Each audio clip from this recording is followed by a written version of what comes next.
Hello, hello! J'espère que vous allez bien. Lorsqu'on pense aux grandes épreuves, on imagine souvent les diagnostics, les opérations ou les urgences médicales, mais parfois, les combats les plus difficiles sont ceux que personne ne voit. Pour moi, l'un de ces combats a été l'allaitement.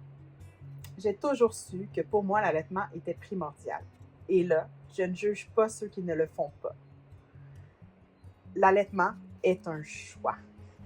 Depuis la naissance de notre fille, je m'étais fixé l'objectif encore plus de lui donner mon lait malgré les circonstances.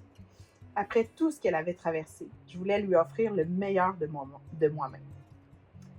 Même lorsque j'étais épuisée, même lorsque je dormais très peu, même lorsque mon corps me suppliait de me reposer, je continuais jour après jour, nuit après nuit, et je me levais aux 3 heures pour tirer mon lait. Parfois, avec seulement quelques minutes de sommeil. Parfois sans avoir fermé l'œil depuis des heures. Malgré la douleur, les ampoules et le sang que le tire-lait m'apportait, à cause que j'avais mal été conseillée sur les embouts que je devais utiliser par eux, je continuais parce que dans mon cœur, je savais que je devais persévérer. Pourtant, tout le monde ne voyait pas les efforts qui se cachaient derrière ce combat. Un jour, un membre du personnel m'a affirmé que je ne produisais probablement pas assez de lait. Cette remarque m'a blessée. Non pas par sa méchanceté, mais parce qu'elle ne reflétait pas la réalité.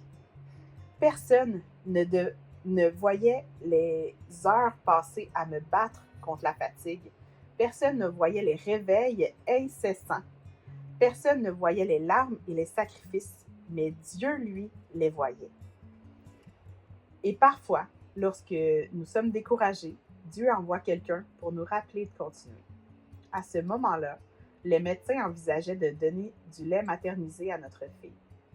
Et pour plusieurs familles, cela aurait été un choix tout à fait acceptable. Mais dans mon cas, je sentais profondément que je devais poursuivre mes efforts pour l'allaiter.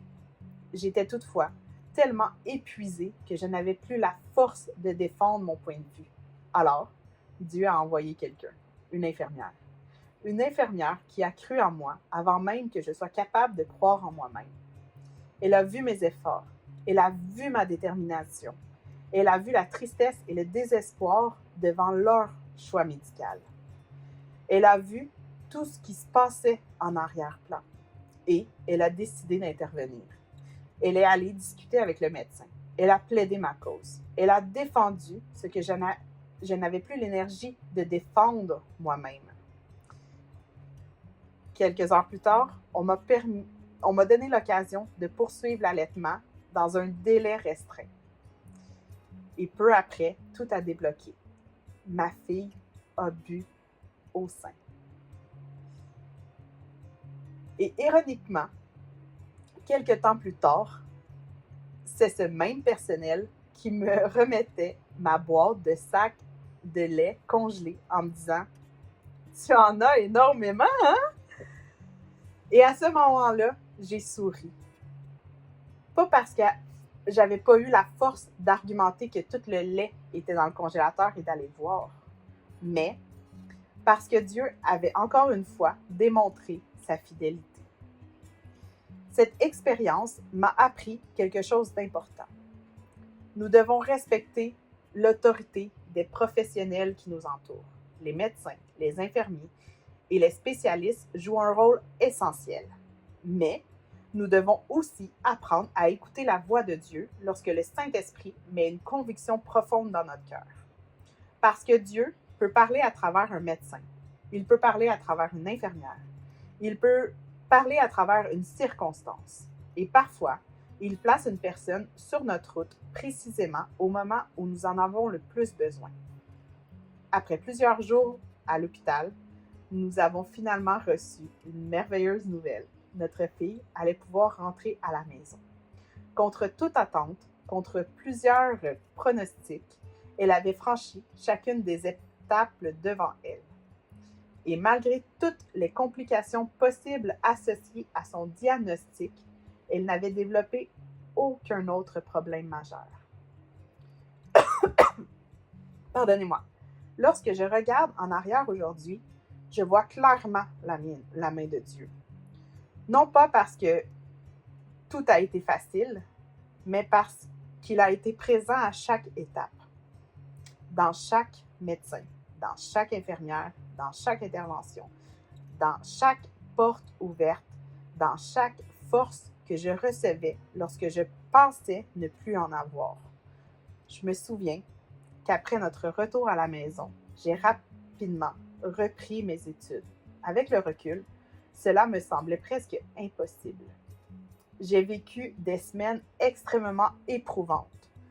Je manquais de sommeil, j'étais épuisée physiquement et émotionnellement, et pourtant, j'avais la force d'avancer, la force de continuer, la force de réussir.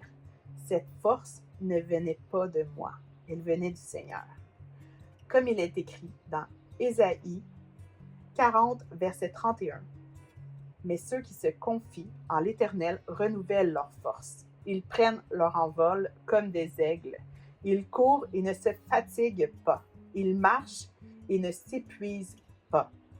Aujourd'hui encore, lorsque je repense à cette saison de ma vie, je ne la vois pas comme une succession d'épreuves.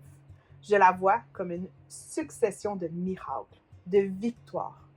Parce que chaque obstacle a été une occasion pour Dieu de manifester sa fidélité. Et ce qui est encore plus extraordinaire, c'est que notre histoire ne s'arrête pas là.